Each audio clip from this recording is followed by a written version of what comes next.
Jeune Chambre est une fédération mondiale de jeunes citoyens actifs, donc qui regroupe des jeunes qui ont entre 18 et 40 ans et qui a pour mission d'offrir à ces jeunes des opportunités de développement qui leur permettent de créer des changements positifs.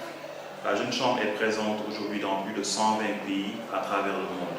Elle a été créée en 1915 aux États-Unis et en 1975 au Sénégal. Donc 2015 est une année charnière. Pourquoi? Parce qu'on célébrera le centenaire de la Jeune Chambre à une échelle mondiale et à une échelle nationale on célébrera le 40aire parce que la Jeune Chambre a 40 ans. Et c'est 40 ans de présence active dans le paysage associatif, 40 ans d'action communautaire au Sénégal. Quand on parle de Jeune Chambre, on pense à une confédération, à une secte, à une organisation un peu louche. La Jeune Chambre est une organisation dont on peut justifier en fait un certain nombre de choses par son histoire. Je sais qu'il y a toujours beaucoup de confusion liée à la dénomination. On parle de Jeune Chambre. Les gens peuvent se poser des questions. S'il y a une jeune chambre, peut-être qu'il y a une grande chambre. Voilà autant de suppositions que l'on fait. Mais non, il faut clarifier les choses. La Jeune Chambre a été créée en 1915. Initialement, elle s'appelait Association des jeunes hommes pour le progrès. Donc c'est des jeunes hommes qui se mettaient ensemble et qui travaillaient pour le progrès de leur communauté. C'était aux États-Unis. Alors quand l'organisation a voulu avoir plus de poids, elle s'est mise en relation avec la Chambre de commerce. Elle est devenue Jeune Chambre de commerce. Est-ce que vous comprenez? Donc, la dénomination chambre est liée de ce passé, de ce lien passé qui existait entre la Jeune Chambre et la Chambre de commerce et qui aujourd'hui existe toujours d'ailleurs, parce que la Chambre de commerce est partenaire de la Jeune Chambre. Donc, quand l'organisation s'est ouverte au monde, quand elle est sortie des États-Unis, elle est devenue Jeune Chambre internationale. Maintenant, ceux qui ne connaissent pas cette histoire se poseront toujours des questions. C'est pour ça qu'il est important de clarifier. Tout ce qui se fait au niveau de la Jeune Chambre se fait au vu et au su de tout le monde. Toutes les rencontres sont ouvertes, il n'y a pas de rencontre fermée. Et c'est une organisation citoyenne, comme on en voit un peu partout dans nos différents pays. À ceci d'exceptionnel qu'au niveau de la Jeune Chambre, on a une méthodologie de travail. On a une approche dans la résolution des problèmes communautaires. Et cette approche-là, nous essayons autant que faire ce que de la partager avec d'autres associations. Et donc pour accéder ou pour participer à la Jeune Chambre, finalement, c'est pas comme ça se fait dans d'autres, c'est pas une sélection d'une élite ou non, ça se fait comment? Tout jeune qui a entre 18 et 40 ans peut être membre de la Jeune Chambre, peut nous rejoindre. Tout jeune. Il n'y a pas de sélection qui serait basée sur l'appartenance sociale, sur le niveau de vie, sur les études. Non. Tout jeune, quelle que soit sa profession, quelle que soit sa fonction, qui veut servir sa communauté et qui pense qu'il a des choses à apprendre, un potentiel à renforcer, peut rejoindre notre grande et belle organisation. La Jeune Chambre est présente depuis 40 ans avec de grands pionniers. Le sénateur Pape Niang qui a été le fondateur et d'autres comme le sénateur Kora Fall qui est le parrain 2015 de la Jeune Chambre au Sénégal et qui ont beaucoup fait. Si aujourd'hui on parle de la Jeune Chambre au Sénégal, c'est grâce au travail de ces hommes et de ceux qui ont suivi. Bon, c'est les pionniers, c'est les précurseurs, c'est eux qui ont posé les bases avec des projets à l'époque qui avaient de grandes envergures. C'était la période forte, c'était une période où la Jeune Chambre était une organisation lumineuse qui éclairait peut-être le paysage associatif.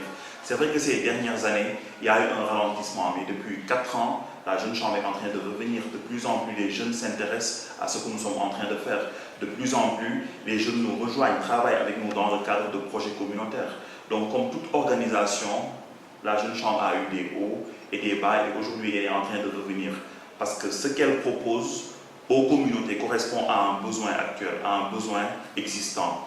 Alors, sur la communication, oui, la Jeune Chambre communique, mais nous ne faisons pas de la vie associative tambour battant, si vous comprenez ce que je veux dire. On s'investit dans la communauté, autant pour moi. On tient des projets qui ont un impact au niveau de la communauté, sans pour autant transformer cela en campagne médiatique. Et je pense que c'est de ce service-là dont les populations ont besoin, parce que souvent ceux qui viennent les aider mettent en avant la dimension communicationnelle. Tel n'est pas notre cas. Quand on nous investit dans la communauté, certes, la presse est présente pour communiquer par rapport à ce que nous faisons, pour sensibiliser, et ça ne va pas plus loin. Donc on travaille avec les organes de presse, plus quand il s'agit de sensibiliser que pour d'autres raisons. On reviendra sur les actes. Il y a aussi, parfois, on peut lire sur Internet, imaginez que je suis parti chercher avant de vous interviewer, qu'on parle d'une certaine démocratie à l'intérieur qui n'est pas trop respectée. La démocratie, pas trop en tout cas, la manière de procéder des choix des personnes. Alors, il n'y a pas au monde une organisation plus démocratique que la Jeune Chambre. On est président pour une année. J'étais président en 2014 d'une organisation locale. J'ai passé le flambeau à un autre. Tous les responsables occupent leur poste sur une année et transmettent leur flambeau et s'en vont occuper un autre poste. Donc, c'est le principe un an, un homme, un mandat. Quand une organisation est structurée de la sorte, on ne peut pas, mais on ne va pas poser des actes pour rester à son poste. Cela n'est pas possible. Et je pense que c'est un exemple de démocratie que la Jeune Chambre donne à beaucoup de structures, et même aux États. On a un an pour impacter, on a un an pour faire ce qu'on a à faire. Toutes les décisions se prennent en Assemblée Générale. Toutes les décisions. C'est l'Assemblée Générale qui élit ses responsables pour une année. À la fin de l'année, que le bilan soit bon, qu'il soit moins bon, on passe le flambeau à d'autres. Et on ne peut pas occuper deux fois un même poste. J'ai été président local, je ne peux plus occuper un poste au niveau d'une organisation locale. Je suis obligé d'aller à la nationale. Et ainsi de suite. Après, peut-être à l'international, pour ceux qui ambitionnent de faire une carrière internationale. Donc je pense que c'est là un bel exemple de démocratie. Et donc pour adhérer, vous avez effectivement parlé, donc s'il n'y a pas d'antichambre, comme on dit, donc on peut intégrer comme on veut et ressortir sans pour avoir des secrets à se dire à garder. Naturellement, tout jeune qui a entre 18 et 40 ans peut être membre de la Jeune Chambre. Et qu'il vienne. Si vous voyez au sein de notre organisation quelque chose qui remet en cause vos valeurs religieuses, culturelles, éthique, dénoncez-le. Mais il n'y a rien à dire. Personne n'est jamais sorti de la Jeune Chambre pour dénoncer quoi que ce soit. Parce qu'il n'y a absolument rien à dire. Tout ce qui se fait est clair, se fait au vu et au su de tout le monde. Nos valeurs sont connues. Vous allez sur Internet, vous avez toute la documentation relative à la Jeune Chambre. Il est temps de le clarifier. On voit avec des chaînes quand même comme les francs-maçons parfois quand on est récit. J'ai vu le président mondial ou je sais pas international, en tout cas avec une chaîne qui ressemblait un peu aussi. Et vous savez, quand on investit un président, c'est la culture anglo-saxonne.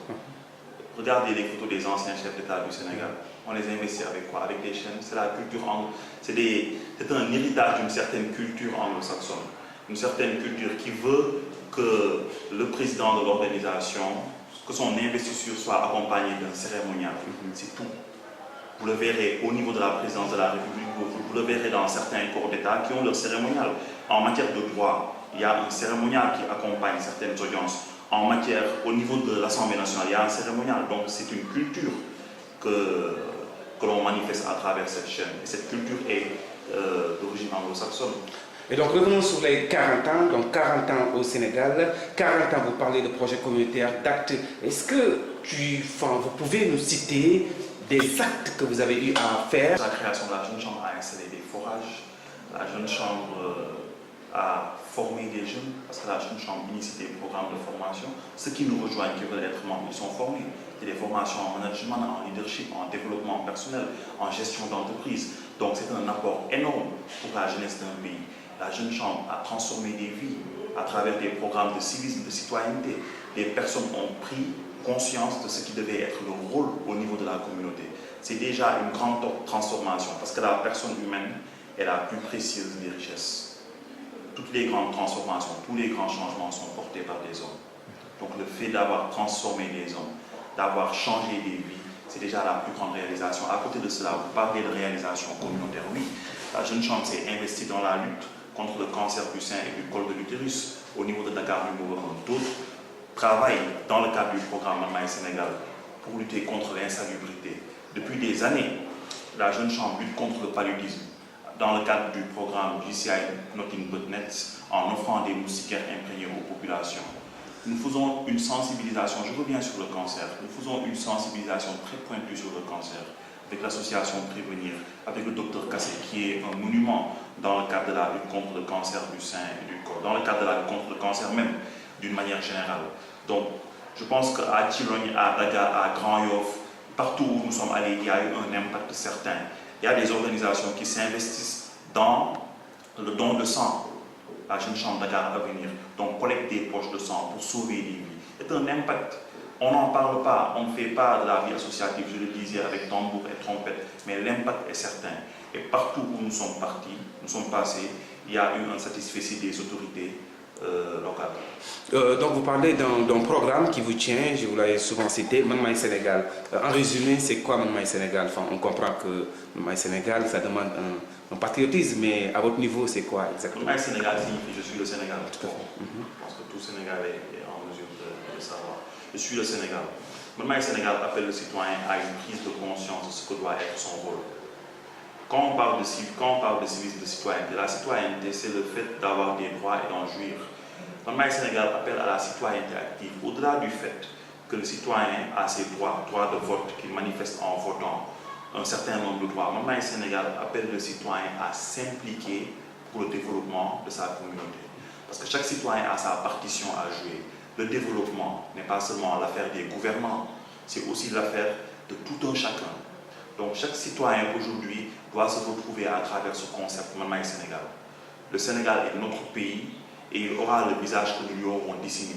Donc nous appelons chaque citoyen à s'investir pour le développement de sa communauté. Comment? Mais en accompagnant des projets associatifs, en s'impliquant dans la vie associative, mais aussi en posant simplement des gestes qui ne remettent pas en cause le vivre ensemble.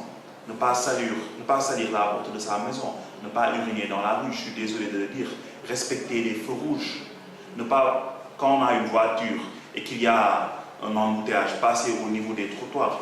Toutes ces choses-là compromettent le vivre ensemble.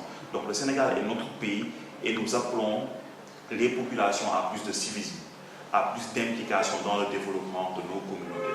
C'est ce que ce programme veut dire.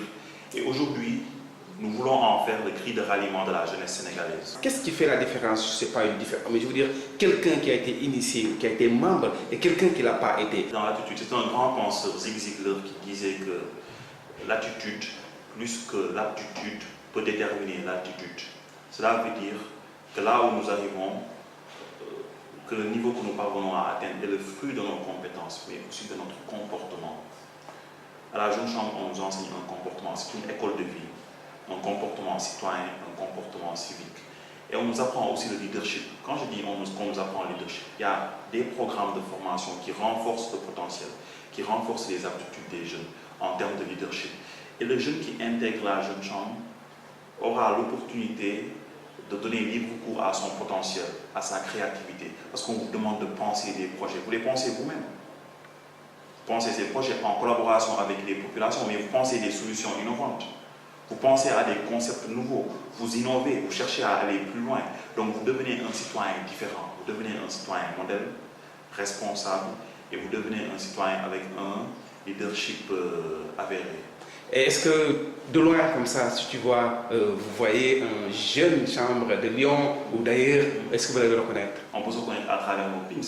On a des pins qui sont portés par les membres de la Jeune Chambre en fonction des uniformes. Et vous savez le pourquoi de ces pins? C'est pour magnifier, pour manifester la solidarité internationale. Parce que je l'ai dit, nous sommes présents dans plus de 120 pays à travers le monde. Notre vision, c'est d'être le premier réseau de jeunes citoyens actifs à travers le monde. Il faut que ces jeunes puissent communier, se connaître, échanger, s'enrichir. Ma culture sérère est différente de la vôtre, est différente de celle de quelqu'un qui vient du Cameroun, de celle de quelqu'un qui vient de France, qui vient d'Asie. Donc il y a des rencontres qui regroupent toutes ces communautés et qui nous permettent de nous enrichir mutuellement. Donc quand tu es membre de la Jeune Chambre, tu es citoyen du monde.